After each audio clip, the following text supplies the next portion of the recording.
thank you all for being here, and for being listeners and viewers, of course. And I've entitled this Poems as Prayers. I hadn't thought about saying anything by way of introduction, so I think that I will say that if you don't know anything about my work as a writer, then please look for it, and you'll find it easily enough. I think that pretty much suffices. I'll say a little bit more perhaps at the end if there's a tiny bit of time, by way of direction. But let me steer a straight course, and start as I prepared, thinking about this subject of poems as prayers. And it's the first time. It's lovely for this to be the first time that I've really considered the topic, that I've taken it honestly to heart, and dealt with it. And I start by saying that I struggle with the time in which we live, in which I live. I struggle with traffic. I struggle with cities. I struggle with too many people. But I ask myself, and have asked myself over the years, if that's the way I should accept things. Is that just the feeling of another spoiled Western human being? I suppose I've answered that question by feeling no, it's not just that. I have wrestled with it, I suppose, over the years, and felt that that's not how God would want me to be, that God wants me to be. I feel that if we're going to be of any use, and if we're going to think and act from a place of calm, then we need to find ourselves and find that calm. I'm a wider writer, and you can explore all that. I'm not worried about saying a great deal about it now. I'm a wider writer than just a poet, but poetry's at the very heart of it. Poetry's the deepest thing in the well, I suppose. And for me, poetry and faith are supremely bound together in my life. I can't really say more than that. I just know that they are. And when I experience all of the 21st century angst that I listed at the outset, I experience neither faith nor poetry. Both are shut out. I'm somewhat comforted by the fact, obviously enough, that even 6th and 7th century Celtic Christians had to go away from the deep wells of places like the island of Iona in the Scottish Hebrides to find real quiet, because Iona was, and I have this on good authority, it was simply too busy at that time. It's an extraordinary thought. But, well, just dwelling on that for a little bit, and I hadn't meant to, but Iona was so extraordinarily busy. It was this red-hot cauldron of spiritual exploration, and more than spiritual exploration, just exploration in the 6th and 7th centuries, that the hermit monks, whose story I so love and have explored a great deal, written about, the Papar monks, as they were called, they left Iona to go to islets off the coast of Ireland and off the coast of Scotland, because they wanted to hear the voice of God more clearly. And this is my belief, at any rate, they were probably there for 40 days and 40 nights in absolute solitude. But Iona was too much for them in the 6th and 7th century. There's food for us. We never stop making too much noise. It's particularly bad now, but we never do. We never have. This is a first poem, a first meditative poem to lower you into this experience. This is a poem called The Search that I wanted to share with you. We have to go so far for silence, have to row a long way out to listen, spoon and spoon the water till we dip the oars.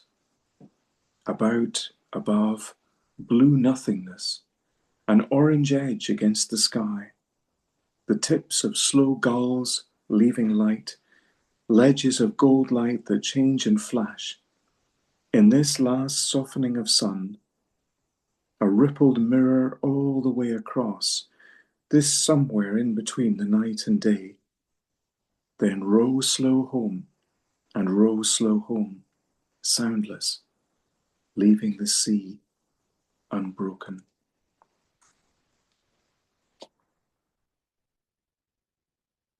Well, all my adult life, I've had hiding places in which to write. Perhaps it's better to express that as places where the writing can be accepted, can be found.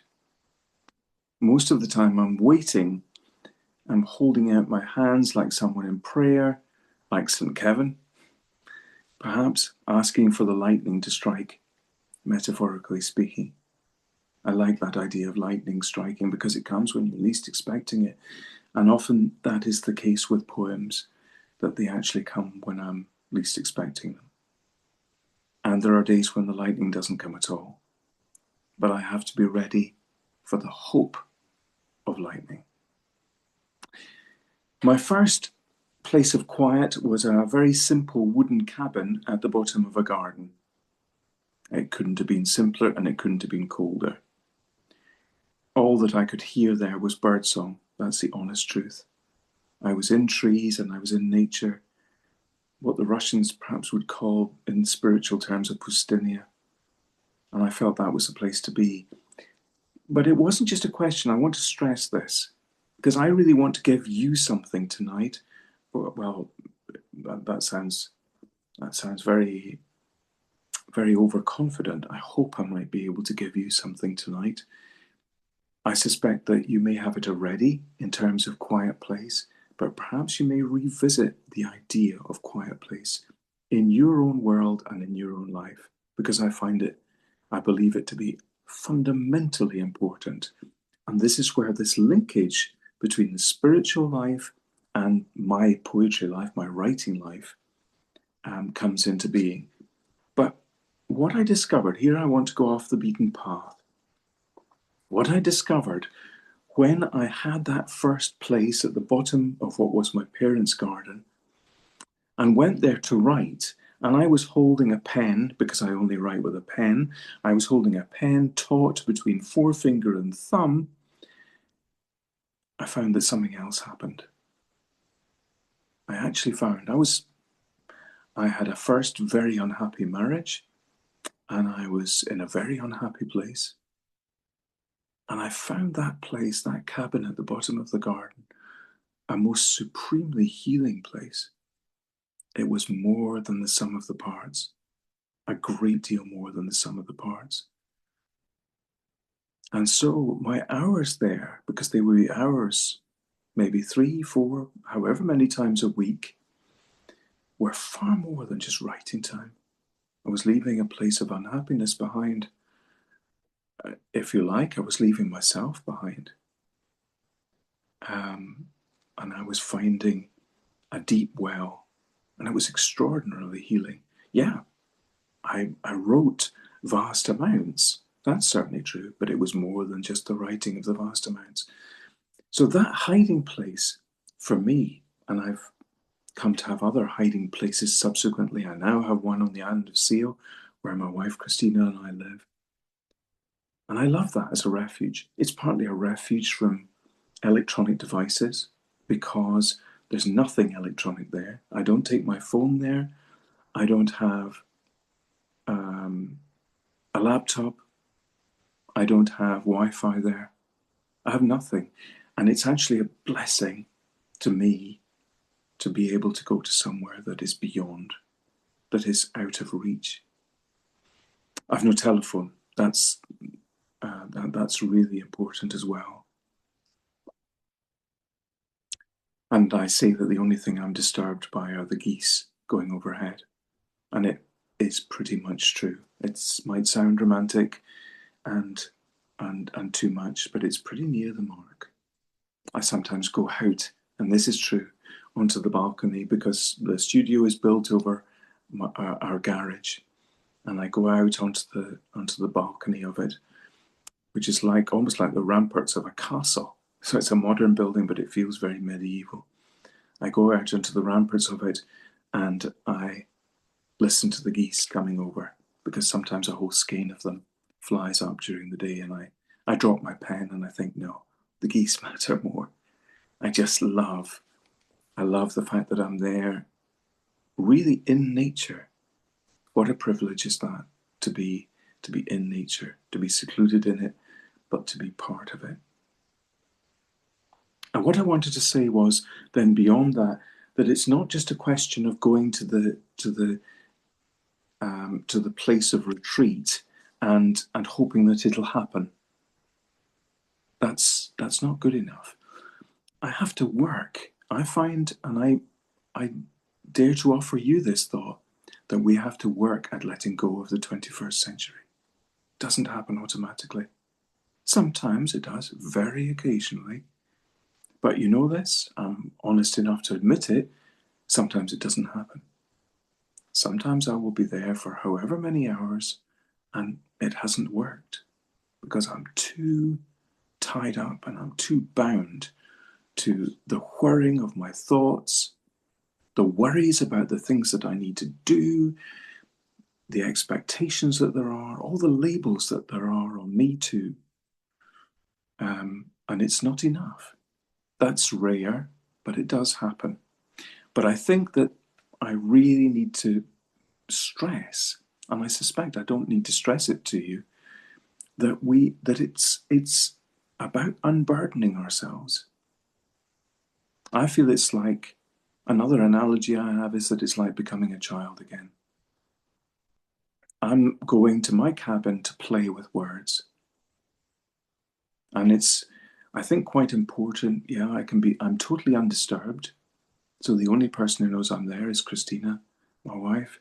And yes, sometimes, very occasionally, she will come in. But it's rare. And for that reason, I can go into a very deep place. And I think being able to go into a very deep place, undisturbed, is exceptionally important. I know it is for me. And I practice this when I'm facilitating. I prefer to use that verb, facilitating creative writing and poetry workshops. Encouraging people.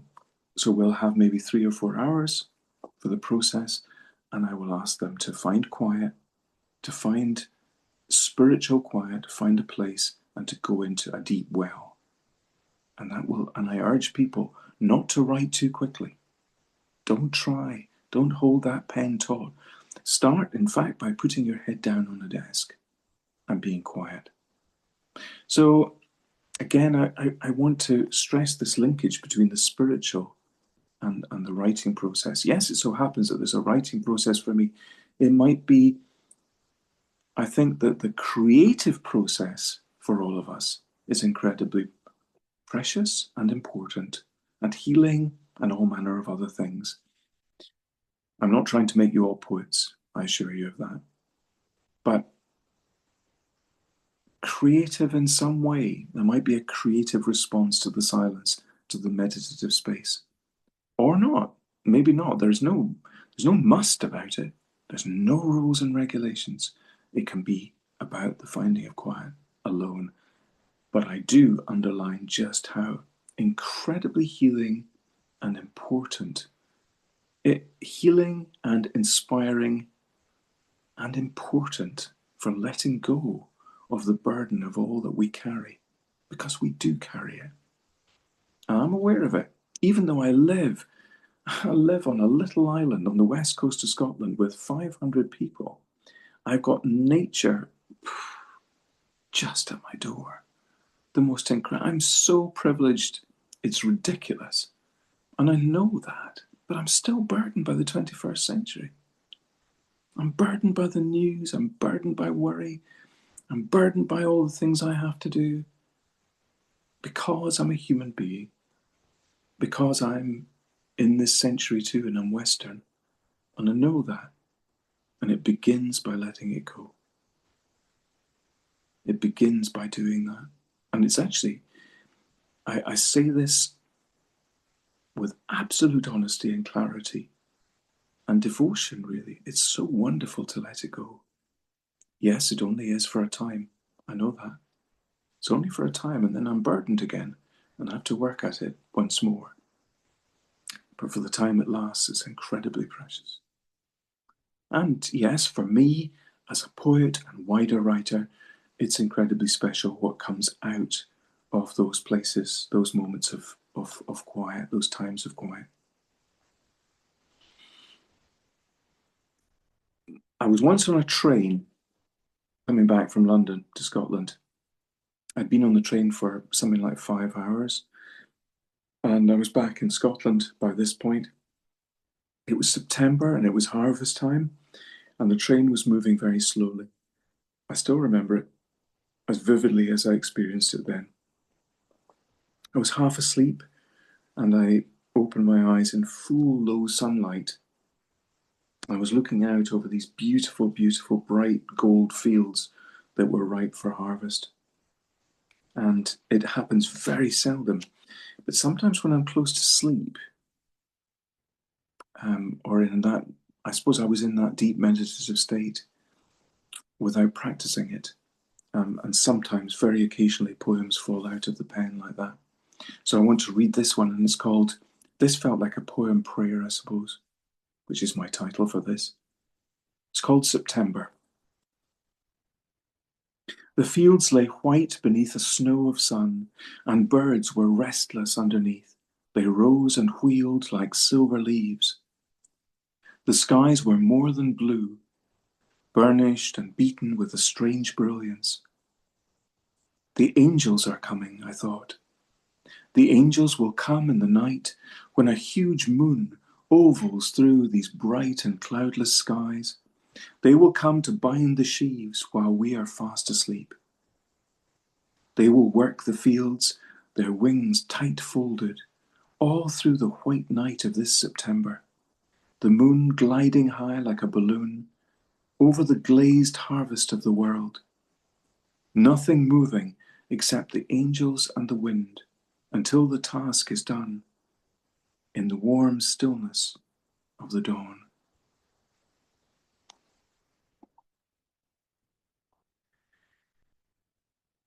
The one place I feel that all this can happen without any struggle, if you like, without any work, because there is a kind of a work involved, as I have given you, as much of an outline to as I can.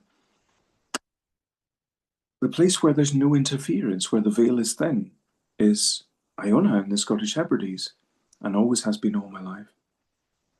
And I know I'm not alone in feeling that this place is different, that this place has something other, and it's so hard to put into words. I know that many of you listening and watching will have experienced that, even if it's experiencing it remotely. And as I've just said, it's been described as a thin place where the veil is easily torn between this world and God's.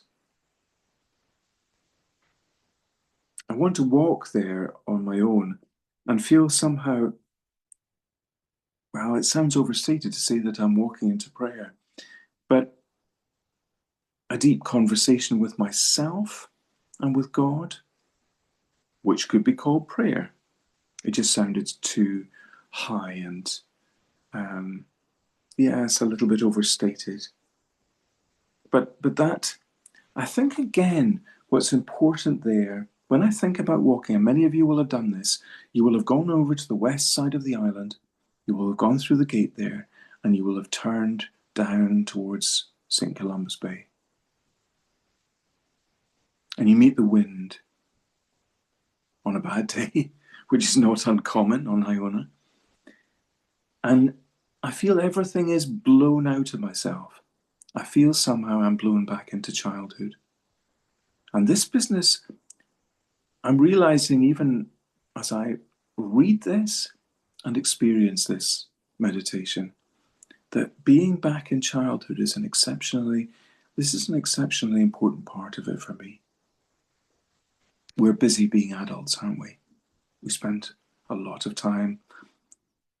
If we stand at a bus stop, if we're on a telephone, all manner of situations, if we're standing in a bank queue, whatever it might be, we're being adults. We're very aware of how we should behave, of how we should look, how we should speak. And I think there's something exceptionally precious about being a child again. And I just love that sense of being blown back into childhood. And I do truly experience it. Not always, but often.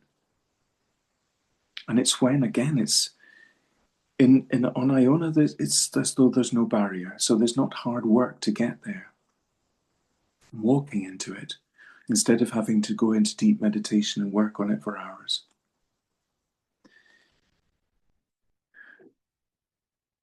But, of course, even though I live relatively near, or my wife and I live relatively near Iona, I know that I can't always be there. I can be there sometimes as a great privilege, but I can't always be there. So somehow I have to learn to carry what I walk into there into other places, something of that, to learn to listen as I do there. And I'm not about to say that I've done it, that I've perfected it, but it's a goal. It's something I want to do. And to try to attempt to get this state of being closer into my spiritual life and into my life as what happens to be a scribbler, a writer of words. Because they are branches on the same tree, as I probably expressed at the beginning. I want to finish with a poem that I think is closest to poem prayer for me. It's one of the oldest, it's one of the earliest poems that I ever wrote. Perhaps one of the first ones, and we were talking at the beginning when we were having introductions. We were talking about a collection, one of my early collections called Iona. And this is the title poem. Is this place really nearer to God? Is the wall thin between our whispers and his listening? I only know the world grows less and less. Here what matters is conquering the wind, coming home dry-shod, getting the fire lit. I am not sure whether there is no time here or more time, whether the light is stronger or just easier to see. That is why I keep returning, thirsty, to this place that is older than my understanding, younger than my broken spirit.